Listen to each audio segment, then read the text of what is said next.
张先生43岁了，有过婚史吗？没有。朱女士40岁哈，有过婚史吗？有，离异。你有孩子吗？有。孩子跟谁呀？跟我。两位认识多久？认识2年了，但是恋爱关系有1年半了。他以前特别的温柔善良，而且体贴。当时他那个人挺热情的，然后也挺健谈的，说话也挺有幽默感的。我俩就是做朋友那时候非常谈得来，就是喜好啊什么都一样。但是最近半年我也不知道怎么了，他这个脾气变得特别的那个暴躁。我跟他就是恋爱这1年半，我就是感觉我爱得心力憔悴。最近发生的一件大的冲突是什么？能告诉我们吗？他那个过生日，我寻思给他一个惊喜，我就特意给他买了一件那个稍微贵了一点的大衣。等到我进家里的时候，把这个衣服交到他手上，我本来以为他肯定会很高兴，结果没想到他把这衣服就是一下子给我摔在地上。我为什么这样啊？咱现在条件不适合买，我是要一个温暖的家，你得给我一个家。我给你个家，但是我也要你穿得体面呢。这些不是我要的，你知不知道我内心真正想要的是什么呀？你们俩谈过结婚的事儿吗？我跟他去谈恋爱的时候，我就奔着结婚的目的去的。你呢？我一开始没有，但是，接触了一段时间，我也有这个感觉。哦，你现在想结婚吗？非常想。你想，你攒钱呀？咱们现在连自己的窝都没有。那攒钱得慢慢攒嘛，那一下你说攒钱就能攒上吗？你都43岁了，能多少个几年呢？那43岁也得慢慢攒钱的，那你说一下就能攒出来钱来？我也不是财神爷。那你就别大手大脚花钱呢。主持人他一向花钱就大手大脚，他一个人这么多年了，他就改不了这毛病。我跟他在这1年半的时间，我总是省啊，我付出挺多的。因为我刚认识他那时候吧，他是跟朋友合开一个小店儿。我俩确定恋爱关系之后吧，我就寻思我们俩既然决定在一起了，就帮他开一个属于我们自己的店，这样我们未来也有希望。那时候我就把我自己这么些年攒的积蓄全拿出来了，在那个好的地段帮他盘了一个店。那段日子特别苦，因为我们没有多余的钱去上货，那阵儿管亲戚朋友，我们俩就是能借的我们借了，欠了将近10万块钱的外债。我实在没招了，就跟我的同事在外面就网上卖那个食品，就是同城的。我就为了省那快递费，你知道吗？那10斤20斤的东西，6楼8楼的我就往上搬，我从来我都没干过那样的体力活，我就为了这个，我把手勒的，当时你知道吗？那么重的东西勒得我都不够血了。我说句你不爱听的话啊，这是你自己的选择，就别抱怨。他花钱，他没个节制，天天出去跟朋友喝去，衣服使劲的买，就跟恨钱似的，要买就买最好的。有最贵的，绝对不买便宜的。我跟朋友，你说这样啥时候能攒钱？我不能因为我就是跟你在一起之后，我连朋友都没有了。我需要朋友，需要人脉，我需要做生意。当着主持人、当着嘉宾的面，你说一说，365天，你哪天不出去喝？听明白了，就是这个店开起来非常的不容易。你觉得这个男人花钱手太大了，你有点着急是吧？还有吗？就是我感觉他特别的花心。这事儿可是个原则问题了。我怎么花心？半年前，他跟我说找了一个好的那个进货渠道，就说上韩国进那个化妆品。结果呢，你到韩国你就跟你以前的女朋友你就同居了。最大言不惭的是发2个人亲密的大头照在朋友圈里。韩国我不熟悉，一个语言我不通，什么地方我都找不到。但是正好有一个女朋友，那是10多年前的一个非常好的朋友。她在韩国。是前女友还是一个异性的好朋友？异性的好朋友，她就说我是前女友啊。她带着我去。在韩国就是进货了什么的，但是你说进货我能理解，干嘛还住在一块儿啊？我不住在他家，韩国消费多高？我要在宾馆住15天，酒店住15天，我拿这个钱上货好不好啊？这你想起来节约了？我心里真的没愧，我要有愧的话，我俩拍这个大头贴，我发到网上，我让我朋友看看他看。这件事我可以过去，但是你俩是1次2次了吗？前一阵你上香港去进手表，你是不是带他去的？哎。我说我带你去，你不去？我不在家看店吗？我跟你出去玩，这店不要了。我也不是跟他一起去的，我只是在香港碰着他的嘛。那个异性朋友又专门去香港玩，现在的微信那么发达，我到香港之后他也在发微信，这不就碰上了吗？他1次没去过香港，那你在韩国他那么照顾我带他上香港溜达溜达怎么样啊？就迪士尼去了几趟迪士尼呗。等，兄弟，是你带他去趟香港，还是你们在香港？我们在香港碰着的啊。我说这样，我带你上迪士尼去玩一趟，然后我就回来了，因为我还需要做生意嘛。我跟你在一起付出那么多，你有带我去迪士尼吗？我带你去，你不去。你就是那样花心的人，你跟女顾客也不清不楚的，成天摸人的脸，你干什么呀你？真的，我经营的是女士化妆品，我开的是女装店，那没有办法，那个女的我要不摸她的那个脸，我知道她屁股啥状况啊，我就把化妆品我就给她使。我卖女士化妆品我怎么办？要不就店就开了，这生意别做了。对，他到处都是礼。孩子从出生到现在，从来都没离开过我一天，就包括我离婚那期间，我那么难那么苦，我都不忍心放开他，就因为帮他看店，我没有办法，我把他放到我妈妈那儿去了。一开始孩子不适应，天天就哭着喊着找妈妈，我妈实在是哄不了，就让他给我打电话。每次我听到孩子喊妈，我想你，我心都碎了，我全都是为了他。等你们结婚了就住一起吧。我说实话，我俩是认识1年之后，我俩现在在一起住。你像我住的房间是，2个房间嘛，我俩住一个房间，孩子住一个房间。但是半夜孩子睡醒了，敲我们房门，我也休息不好。我明白了，就是说，其实你还挺介意他那孩子的，是吧？我儿子从来没离开过我，都不会自己睡觉。听明白了，来，一起进入丘比特问卷。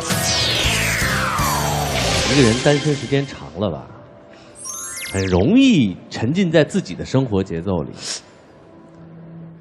为什么很多人到了大龄不婚以后就不想结婚了？一个人惯了。这位大哥，我觉得也是这种状况。对的。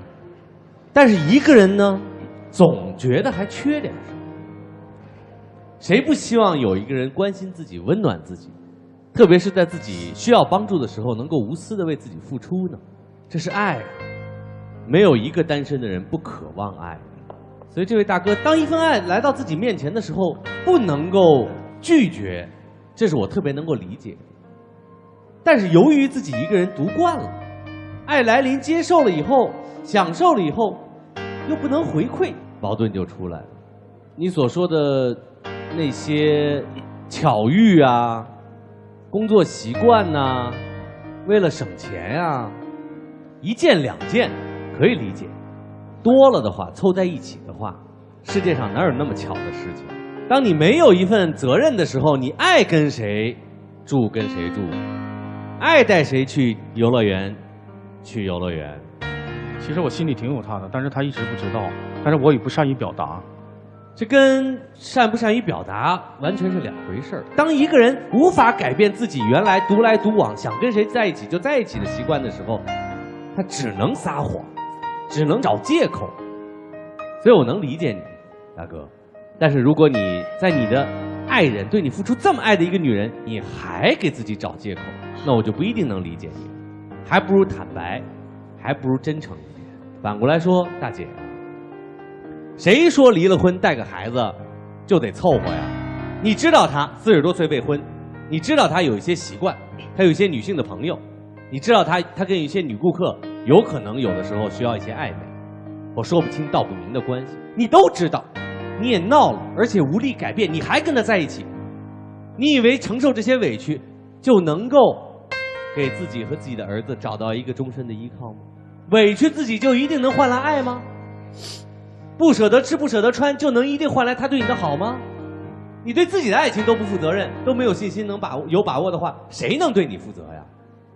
儿子跟你之间的亲情不能因为任何一个男人而割断，你指望着委屈自己委屈自己的孩子来祈求爱情，别做梦了，他独惯了，他不会因为你做出的所有的付出而轻易的改变自己。你现在看上去依然很年轻，你又肯干又能干，40岁了是一个女人很有魅力的时候，不要把自己依然还残存的青春和活力浪费在一个不值得依靠的老男人身上。我觉得这个姐姐稍微有点着急，她不是那么自信，因为她离过婚，40岁了，然后有一个孩子，所以她觉得后半辈子可能找一个男人会让她特别踏实，会有那种旁人认为的和谐的一个家庭，这样才幸福。我觉得这个也未必。当然了，能够碰到一个合适的、值得你爱的，也可以托付终身的人，我们是祝福的。但是如果你就是为了害怕、想抓住某样东西，反而失去的会更快。还有一点就是儿子多大了？8岁。刚刚你在聊的时候，你说，你儿子从来没有离开过你，然后晚上也是跟你一块儿睡觉的。但是我就想提醒你，男孩子已经8岁了，他应该要独立了，不能让他完全依靠在你身上。虽然你们是离异家庭，但是我觉得这一点是很重要的，因为他要有独立的人格，他以后也会去谈恋爱，他不能太有那种恋母的情节。谢谢。这位大姐，我能冒昧的问一句，上一段婚姻失败的原因是什么？老公出轨。出轨肯定不对，你有什么问题吗？可能我的问题就是太迁就他了。太迁就他了。对。你这岂不是又是再一次重蹈覆辙？你这不又再一次的重蹈覆辙吗？这话播出去有点怪，不用平常你说。大姐，你这不是又一次的重蹈覆辙吗？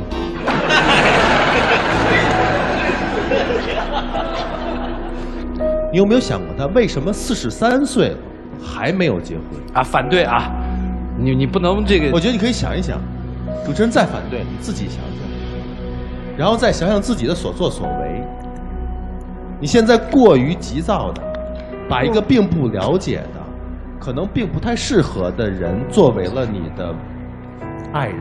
我们俩做朋友的时候是非常好的，就是什么都能谈得来，但是不知道就换个角度，就矛盾就这么多。做朋友和以结婚为目的的恋爱，这真是两件事情。今后婚姻里还有更多的事情。你现在其实以你的阅历、生活阅历，应该能够感觉到他是不适合你。你现在第一步做到是全为他活，你可以接受他那些所谓的悠闲哦，甚至于你还能接受他那些花心行为。第二步是什么？失去自己。第三步是什么？失去他。这位大哥哈，如果你真的是爱这个人，你得知道自律。如果你跟他在一起组建一个家庭，你一定要把所有的不好的行为给杜绝了。我也在约束自己，但是有一点，那什么东西得一点点来，我不能因为他之后我一点朋友都没有。但是我在逐渐的改的当中，他犯了很多毛病。我和朋友喝酒，他不断的给我打电话，我把手机关了机之后，他打到我朋友那里去，完然后找到这个酒店，进了包房，拿这个酒就往我脸上一泼。他这个方式让我朋友都无法理解。所以啊，我的朋友这么难受的方式，你们还要在一起啊？为什么呀？因为我敢说你离不开他吗？至少现在，有点肯定离不开他。我总觉得现在有一个人跟我在一起吧，也挺好。以前我也是单独惯了，独来独往，一个人做饭就对付一口。简言之跟你说吧，这位大姐不适合你，你想要的那种人也不是他。但是我希望，如果你看在他对你这些投入、付出的份上，放他一马，你们俩分手吧。其实啊，你发现没有，现实生活当中有一种夫妇，是男人穷潇洒，女人就苦哈哈。其基本特征就是，女人苦死苦活省钱，男人在外面特别潇洒的花钱。女人履行的家庭当中实实在在的责任，男人在外面花天酒地。这种女人基本上具备以下的特点：第一，极度自卑；其二，非常节省、多疑、不信任。而男人具备的特点就是什么呢？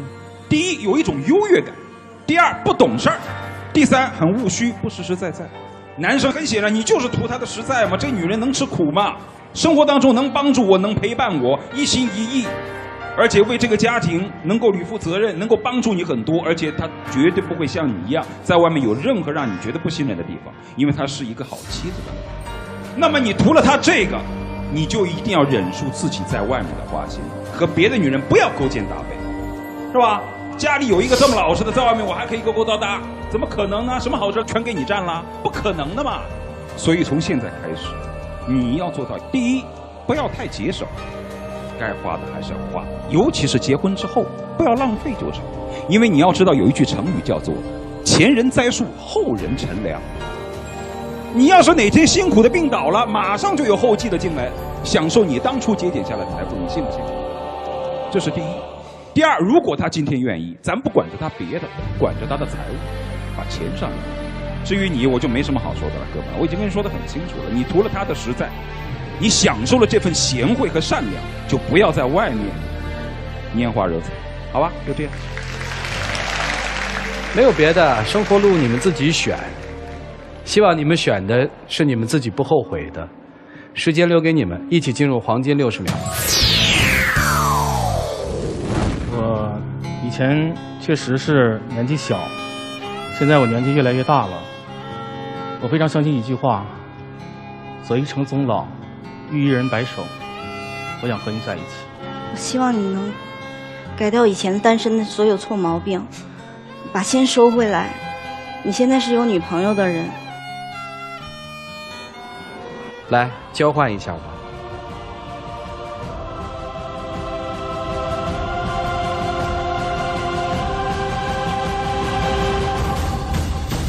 请关门，各位拿起手里的表决器，看好请选择赞成，不看好请选择反对。来，请选择。现场33.33%的观众朋友觉得还是看好的，我们来听听大家的想法。我还是赞成的，因为我觉得男嘉宾虽然有所掩饰吧，但是我能感受出他的真诚。女嘉宾如果有所调整的话，两个人的关系还是可以维系下去。女嘉宾要调，你都用维系这词儿了。我觉得需要经营吧。那小伙子，我就是不赞成。男嘉宾不是特别的爱这个女嘉宾，女嘉宾对他那么真心呢，他的表现我觉得不太满意。好，谢谢哈。他们会怎么选择呢？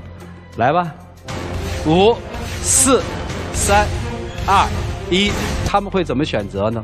来吧，5、4、3、2、1，请开门。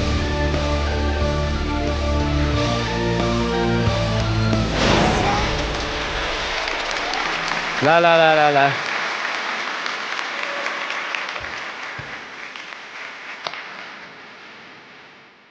啊，男生其实还是挺真诚的嘛。